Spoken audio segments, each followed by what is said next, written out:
Visage is a independent psychological horror game by an indie company called Sad Square Studio. We wanna start this off with saying if you're thinking about buying this game, just do it. It's extremely good at doing its job as a horror game, and it's probably one of the best, if not the best horror game I've ever played, to be honest. The game starts off with a person shooting 2 kids and a woman, then he shoots himself as well. Dwayne Anderson was the shooter in the first scene, so the game starts off with the protagonist killing himself. Good game, 10 out of 10, the end. We can hear on the radio that Dwayne Anderson was the shooter in the first scene. Okay, listen dude, this Dwayne Anderson dude actually killed 2 of his kids and his wife for interrupting him while watching Bendejo Twitch stream at twitch.tv/Bendejo. This is Riverdale, Oregon, USA. Why does the guy have a Swedish accent? The chapters in this game goes the wrong way in my opinion. The game starts lacking as the game progresses. I will talk more about that later in the video. We start off with the best and scariest chapter in the game. Chapter 1.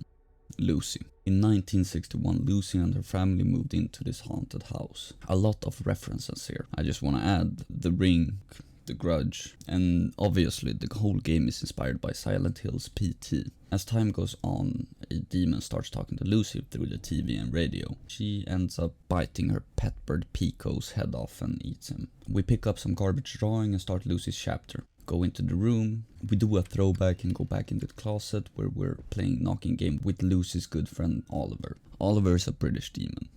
I promise, his name is Oliver, I didn't just google the top British names. You can actually hear him say his name if you're in the closet for long enough. Why is this nostalgic? Yes, I'm Oliver, a British demon. Quite in it. Kettle. It's legit, don't question it. We continue down the basement and we find Lucy and Oliver. We don't really care about them and go upstairs for another garbage painting. Downstairs changes and we explore Lucy's treehouse.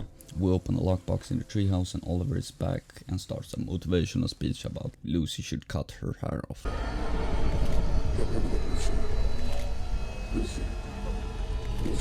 He does this for a while. Treehouse was not up to standards and break. We black out and wake up in the basement. When we go upstairs we find Lucy having a tea party. Then Oliver closes the door. If Oliver wasn't such a nice guy, I would find this really creepy. Go around to the parents' room and for the 3rd time we're in the closet. In Lucy's room we find another drawing of someone who's never gonna make art school and interact with it until we can go through it. We go through the red door and find the key for the cage of her dead bird. For some reason she'll chase us for it. Sadly she doesn't know I'm kinda known for being a speedrunner, so we just outrun her. We go through some doors, nothing important. We walk towards a closet and I think you all know what happens here. Oh my god, this is not what I thought would happen. I just want to cheat my outfit. We get out alive and into the bathroom where we find a mannequin jaw. I wonder if this has anything to do with what will happen. We put the jaw on the mannequin in the basement and we can finally change clothes. Apparently not. I feel like we're getting drawn into the closet a bit too much now. We go through some doors and end up in a whole room of closets. Now they're just rubbing it in my face, aren't they? We're the rabbit in Alice in Wonderland and end up going down a hole, then another hole under the rug. We pull a plank out for absolutely no reason, then continue through another closet. Haha, leave me alone. We find Oliver running away and then continue playing Silent Hill PT until we go to a room full of Lucy's drawing. We're exhausted from all the door opening and decide to take a bath. Wait, why are you in the bath with me, Lucy? We get the backstory of her killing her pet bird, her parents forcing her meth, and assume the doctor is a fucking virgin. The tea Oliver gave Lucy was too fresh and hot out the kettle, so she rips off her jaw.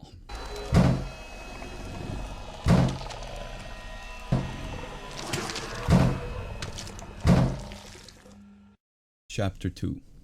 Dolores. The year after Lucy's chapter, a family of 3 moved into the house in 1962.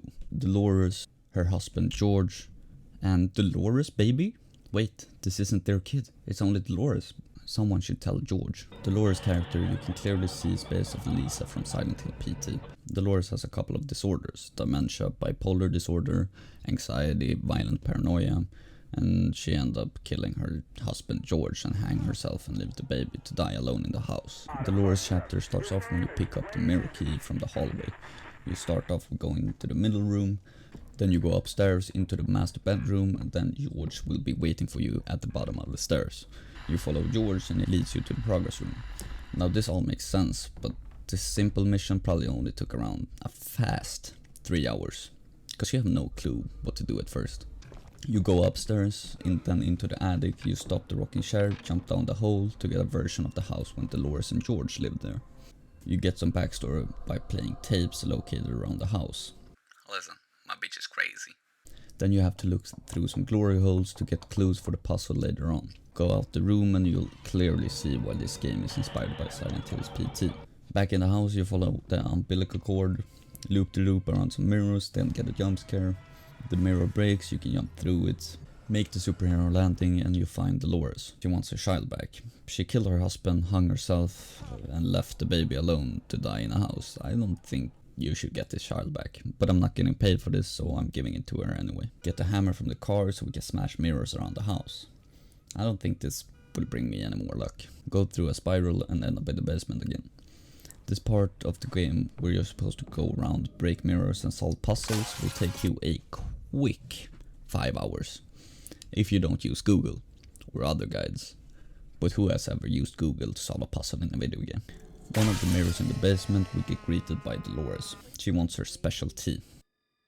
I have to go ask Oliver for this one. The tea is located upstairs, but the stairs are locked, so we jump through a hole in the basement to get upstairs. Don't question it.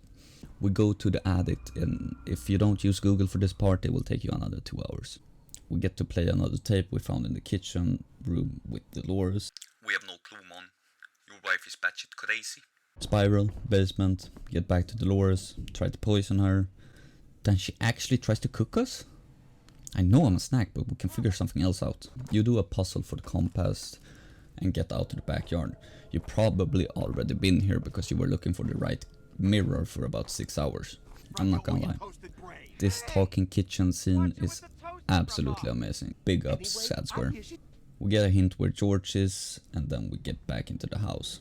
Throwback closet, get a bloody knife from a statue, we get pranked and then go back. We find George, and listen dude, I don't think the kid's yours. We place the knife we found, take the key and go into the back room. Another tape and another toy. Go back and hey, George is alive. I think the 7th knife saved him. We go to greet him and he ends up putting all the knives in us. Almost like we're experiencing his pain he felt from having his wife go nuts. And it's just coming back to us now. I wonder if this has anything to do with the story. No, we die and we redo it. So it was probably nothing. We redo it and all you have to do is close the door and open it again and he'll disappear. This is how I solve most of my problems.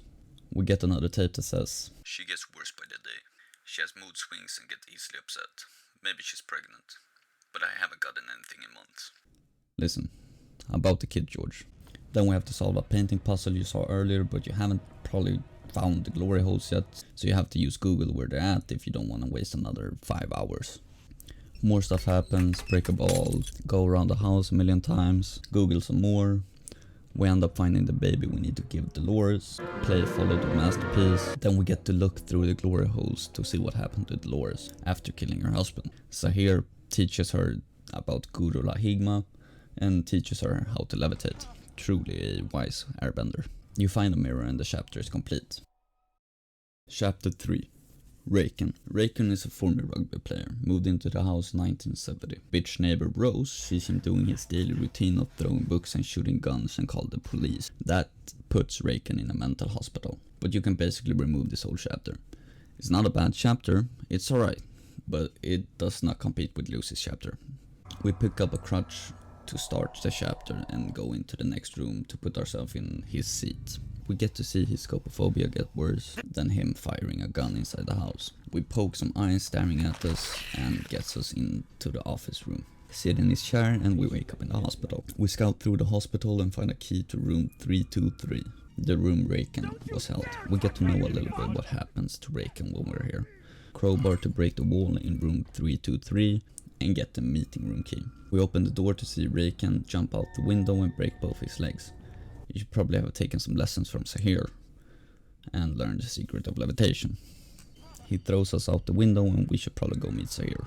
Wake up in the house, we poke some eyes, sit in the wheelchair and we're surrounded by people without eyes and Rakan. The eyeless humanoids we see throughout the chapter is what Rakan experiences as an evil organization, and Rakan think the hospital is working with them. We experience what Rakan is experiencing when having xenophobia, almost like we're experiencing his pain. I wonder if this has anything to do with the story. No, fuck off. Back in the hospital, we get a bit of the story being chased around the hospital by Rakan. We get chased and do some puzzles in the hospital for a while. Do a stealth mission, get a cutscene where we see how Rakan felt he was being treated at the hospital. Back in the house, we poke some more eyes while being chased by Rakan. Done with eye poking, and we get to sit in another chair. Get a cutscene of people struggling to breathe, then right back into hospital where we get shown the way by Targuy. We actually don't know who Targuy is, but some people actually think that it's Lewis Taylor. Lewis Taylor is a guy that worked with Dwayne Anderson, and we get more about that later in the game. We go around getting more flashback of when Rakan was in the hospital. We end up searching through Targuy's shit and find a handle for the electric box. This guy should really be careful with what he eats. We end up meeting Rakan in a room that describes his struggle of dealing with xenophobia and the hospital. We find a knife and use it on the big eye so we can get reborn. We get to see when Rakan getting locked in a room. We end up in the room and poke an eye for the last time and go through the hole to finish the chapter. This is the chapter we get to understand what happened to Dwayne Anderson and what he's actually done. Or kind of. I mean, the story is not that clear, to be honest. The whole chapter is basically just telling us what happened without actually telling us what happened. The chapter begins with watching VHS tapes to see where all the paintings are. This is a little bit of a problem in the beginning of this chapter because the developers actually made the chapters very clear until this point. You don't actually know where the chapter starts because it's not as obvious as the other chapters. And that's why I wouldn't really call it a chapter, it's just the explanation or what happened to Dwayne. Addiction tape makes us go down a hole and talk to the plague masked man. He gives us a lot of hints on what Dwayne has done and even telling us this is the first time we're facing reality. The reality of what Dwayne did with his work were actually worked on. He asks us if we're a fucking murderer. Are you a fucking murderer? And then asks us a couple of times who we are. He says a lot of times that he's known us for a long time, so I mean he should know if it's anyone. We continue his weird drinking game and he says this. One might say that this is the first time you're facing reality. We take another sip for good luck and because we have an alcohol addiction. Then go back to watching more tapes. Greed tape. We take the greed tape that leads us to a ventilation in the basement. We go through and sign a contract that says we're actually a pretty nice guy. Not saying anything about what we worked with made us stop talking to our family and led to the alcohol addiction. In the negligence tape, we basically just see Dwayne buying beer. In the indifference tape, Dwayne is being absolutely lit and popping pills. Then it leads us to a boat ride. There's a guy shooting himself over and over again. I wonder if this has anything to do with the story. Can you shut the fuck up? We get to see a lighthouse and the plague mask man is all like, this is all your fault. Listen man, I just want to go fishing. Pride tape is where Dwayne joins the Pride parade and then turns into a video confirming him working in a lab. Prison tape is just trying to escape while a black man is chasing you. Affliction tape is showing that Dwayne and what he worked with might have been them spiking the water and they may have made people die or even get mentally ill, which leads us to being stuck in a purgatory. And this is the reason we lived through the lives of the 3 past residents' lives that we ruined by our work and led us to kill ourselves. Or it has nothing to do with anything really. How am I supposed to know? I'm not a scientist. We complete the mask and put it on to get the good ending, where Lil Wayne is forgiven for all his sins and goes to heaven. You can get the ending where you don't go to the progress room and go directly to the basement through the wall and then through the basement door. Dwayne shoots himself several times 6 to be exactly, for each time he keeps on waking up in the basement. For the 7th time he ends up in a well where all the victim went, as seen in Affliction tape. In all seriousness, the game has its up and downs.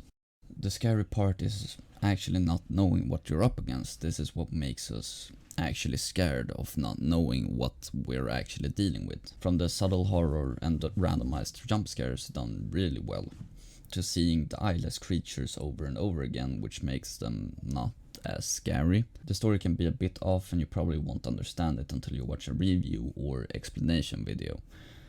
It starts off with going strong and then becomes less scary as the game progresses. The early access was just released with the first 2 chapters in 2018. And I'm not gonna lie, I think this is probably the best way to experience the game. The addition of Rakan's chapter and the 4th chapter, which isn't really a chapter to be honest, it didn't feel as good. It's still good, I mean it's still better than most horror games I've played. But the first 2 chapters is actually what I live for. I mean the adrenaline you get from these chapters are absolutely amazing. In conclusion, pretty scary game. Don't forget to put your mask on. 4 out of